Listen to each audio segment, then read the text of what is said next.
দিব্যত্রয়ী চ্যানেলে আপনাদের সকলকে স্বাগত। স্বামী শারদেশানন্দজির লেখা শ্রী শ্রী মায়ের স্মৃতিকথা থেকে পাঠ। আজ পর্ব 20। জননীং শারদাং দেবীং রামকৃষ্ণং জগদ্গুরুং পাদপদ্মে তয়োঃ শ্রুত্বা প্রণমামি মুহুর্মুহু। মার সন্তান বাৎসল্য তার বয়স্ক ছেলেদেরও শিশু করিয়া তুলিত। তাহারা নিজেদের বয়স বিদ্যা বুদ্ধি ভুলিয়া মায়ের কাছে ছোট শিশুর মতোই আচরণ করিতেন।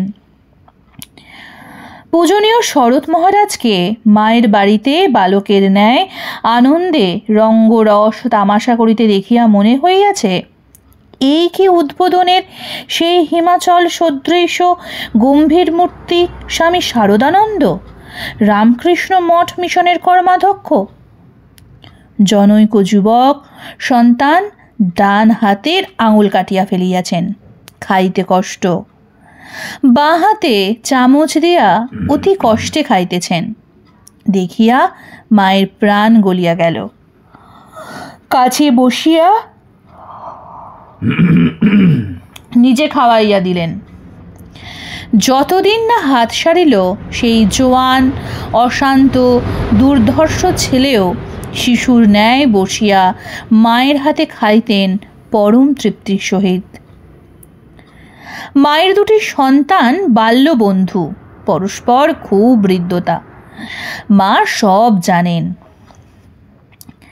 তাহারা দুইজন মায়ের বাড়িতে একত্রে হইলে, বাহিরের বেশি লোকজন না থাকিলে, মা তাহার দুয়ারে দুইজনকে বসাইয়া এক থালায় খাবার দিতেন। আনন্দে উৎফুল্ল হইয়া স্বহস্তে পরিবেশন করিতেন। তাহারাও দুইটি সহোদর শিশুর ন্যায় বসিয়া পরম পরিতোষে গল্প গুজব করিতে করিতে ধীরে ধীরে খায়। মা দৌড় গোড়ায় ঠেস দিয়া দাঁড়াইয়া দাঁড়াইয়া দেখেন, কথা বলেন, কি চাই, কোনটা ভালো হয়েছে, পেট ভরে খাও, আর একটু দি, ইত্যাদি ইত্যাদি। তাহারাও সত্য সত্যই নিজের বয়সাদি ভুলিয়া ছোট ছেলের মতো হইয়া যায় তখন। একদিন পায়েস হইয়াছে, দুই ভাই এক পাতেই খাইতেছেন। বেলা হইয়াছে, মা ঠাকুরকে ভোগ দিয়া তাড়াতাড়ি তাহাদের খাইতে দিয়াছেন। গরম পায়েস বড় থালায় দিয়াছেন। খাওয়া দেখিতেছেন, কথা বলিতেছেন, আর গরম বড়িয়া অল্প অল্প করিয়া বারবার আনিয়া দিতেছেন।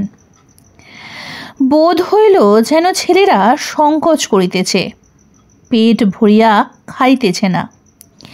মা তাই ব্যস্তভাবে পাতের ওপর উপুর হইয়া পায়েসের কাছে হাত আনিয়া দেখাইয়া বলিতেছেন, পায়েস খাও, খুব পেট ভরে খাও।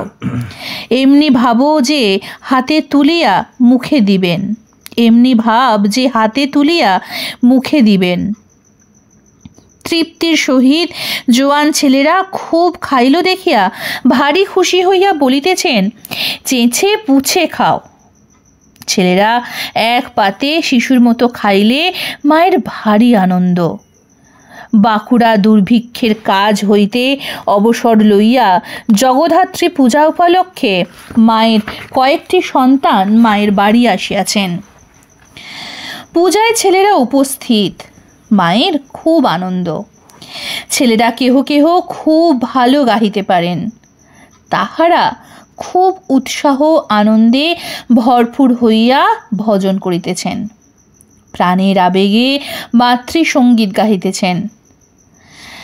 মা কাজের ব্যস্ততার মধ্যেও ছেলেদের ভজন গান শুনিতেছেন। অতি সুকণ্ঠে একটি সন্তান গাহিতেছেন, মাকে দেখব বলে ভাবনা কেউ করো না আর, সে যে তোমার আমার মা শুধু নয়, জগতের মা সবাকার, ইত্যাদি। গানটি বড়ই হৃদয়গাহী। তাহার একটি পদ ছেলের মুখে মা মা বাণী শুনবেন বলে ভবরানী আড়াল থেকে শুনেন পাছে, দেখিলে না ডাকে আর। সুকণ্ঠে উচ্চারিত, তাল মান লয়ে গীত, সুমধুর স্বরলহরী মায়ের অন্তর স্পর্শ করিয়াছে।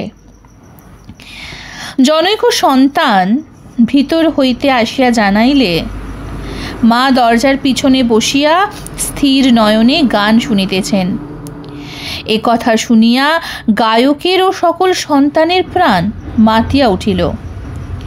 অনেকক্ষণ ধরিয়া বারংবার এই গানটি, এই পদটি গীত হইল। পূজা শেষে মা অঞ্জলি দিয়া প্রণাম করিলেন। ভক্তগণও প্রণত হইলেন মধ্য পূজা ভোগ আরতির পর। সকলে প্রসাদী সিন্দুর চন্দনের ফোঁটা ধারণ করিয়া প্রসাদ পাইতে বসিয়াছেন। ভোগ রাগের আয়োজন খুব। মা আড়ালে বসিয়া ছেলেদের খাওয়া দেখিলেন, বারে বারে এটা ওটা দিতে বলিলেন। পূজার শেষে মা জগদ্ধাত্রীকে অঞ্জলি প্রদান ও গলবস্ত্রে প্রণাম করিয়া প্রতিমার দিকে চাহিয়া যখন জোর হাতে দাঁড়াইতেন, তখন তাহার সেই উদ্ভাসিত মুখমণ্ডল প্রতিমা অপেক্ষাও ভক্ত হৃদয় অধিক আকর্ষণ করিত। তন্ত্রধারক পিতৃবংশের কুলগুরুকে মা ভক্তি ভরে প্রণাম করিলে তিনি সংকুচিত হইয়া জোর হস্তে প্রতি প্রণাম করিয়া কাতরভাবে বলিতেন, মা, আপনার আবার এরূপ করা কেন? পূজার পরদিন সকালে মা জল খাওয়ার জন্য অদ্ভুত ব্যবস্থা করিয়াছেন। কামারপুকুর হইতে ফরমাস দিয়া সেখানকার বিখ্যাত ভালো জিলিপি আনাইয়া ঠাকুরকে নিবেদন করিয়া সেই প্রসাদ ও যথেষ্ট মুড়ি একই পাতে দিয়াছেন। সব ছেলেরা একত্র খাইবে। মায়ের অভিপ্রায় শুনিয়া ছেলেদের প্রাণের উল্লাস বাড়িয়া গেল। সকল শিশু এক পাতে খাইতেছে, মা আড়ালে বসিয়া দেখিতেছেন। সে বৎসর কালীমামার বৈঠকখানায় পূজা হয়। পুরাতন বৈঠকখানা হইয়াছিল ভক্তদের বাসস্থান। মা অত্যন্ত সঙ্গোপনে সম্পূর্ণভাবে সাধারণ গ্রাম্য মেয়ের মতো জীবনযাপনের চেষ্টা করিলেও অনুগত ভক্তদের নিকট তাহার নিজ রূপ সময় সময় প্রকাশ পাইত এবং সেই সকল ভাগ্যবানকে তাহাদের অভিপ্সিত রূপে ও ভাবে কৃপা করিয়া তাহাদের অন্তরের অভিলাষ পূর্ণ করিতেও দেখা যাইত। শ্রীমতী রাধারানীর বিবাহের সময় জনৈক ভক্ত নিজের আহার নিদ্রা ভুলিয়া প্রাণপণে কাজ করেন। তাহার ঐকান্তিক নিষ্ঠা ভক্তিতে পূজনীয় শরৎ মহারাজ অতিশয় প্রীত হন এবং বিবাহের পরদিন রাত্রে সকল কার্য সুসম্পন্ন হইবার পর সকলে যখন বিশ্রাম ও আলাপাদি করিতেছিলেন, সেই সময় মহারাজ সেই ভক্তটির অদ্ভুত সেবা কার্যের প্রশংসা করিয়া বলেন, এখন যদি 108টি কমল সংগ্রহ করে মায়ের পায়ে অঞ্জলি দিতে পারো, তাহলে তোমার পরিশ্রমের ও এই সেবার চরম পূর্ণতা লাভ হবে। অদ্ভুত ভক্ত মহারাজের কথা শুনিয়া অপরের অজ্ঞাতসারে বাহির হইয়া গেলেন এবং অনেক চেষ্টা যত্নে প্রবল আগ্রহ উদ্যমে 108টি পদ্মফুল সংগ্রহ করিয়া লইয়া আসিয়া মাকে অন্তরের আকাঙ্ক্ষা নিবেদন করিলেন। দয়াময়ী আজ এই একনিষ্ঠ ভক্তের প্রতি পরম সদয়া আসনে বসিয়া তাহার অভিলাষানুযায়ী পূজা গ্রহণ ও স্নেহাশীর্বাদ প্রদান করিয়া মনোবাসনা পূর্ণ করিলেন। তাহার মানব জন্ম সার্থক হইল। সময় সময় বিশেষ বিশেষ দিনে কোনো কোনো প্রিয় সন্তানের আকাঙ্ক্ষা পূর্ণ করিয়া বিশেষভাবে পূজা গ্রহণ করিতেন। সন্তানের আগ্রহে কদাচিৎ আহারের নিয়ম নিষ্ঠার ব্যতিক্রম হইত। মা বরাবর সিদ্ধ চালের ভাত খাইতেন, উহা তাহার সহ্য হইত। এখনও জয়রামবাটির মন্দিরে ও বাগবাজার শ্রী শ্রী মায়ের বাটিতে এখনও সিদ্ধ চালের অন্নভোগ হয়। ব্রাহ্মণ বিধবারা সিদ্ধ চালের ভাত খান না।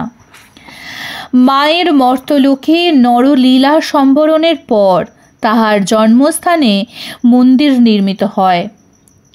নিত্য নিয়মিত পূজা ও ভোগের ব্যবস্থা হয়। বিশেষ বিশেষ দিনে খুবই সমারোহে পূজা ভোগ হয়, আমিষ ও নিরামিষ।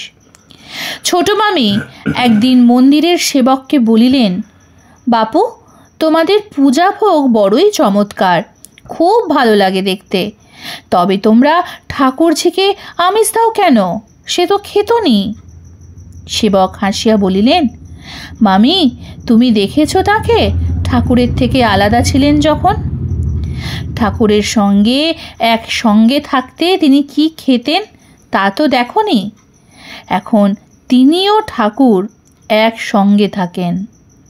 মামি চিন্তিত হইয়া চুপ করিয়া চলিয়া গেলেন।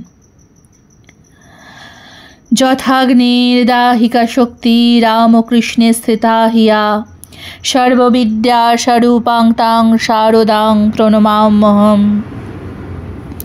আজকের পর্ব এইখানেই শেষ হলো। পরবর্তী পর্ব আসবে আগামীকাল। নমস্কার, সঙ্গে থাকুন, সুস্থ থাকুন, ভালো থাকুন। জয় ঠাকুর, জয় মা।